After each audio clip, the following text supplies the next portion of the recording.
Are you just starting out your project management journey but don't have the means to consolidate all the details to manage and track the progression of your project? Here is what a typical project register looks like.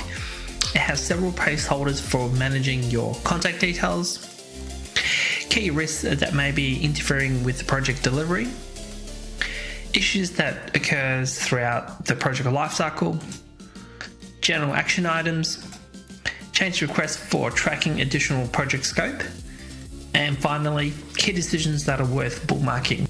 Now, if you like what you just saw, I have provided a link in the description below where you can download this project register for free. That is for now, and I'll see you on the next video.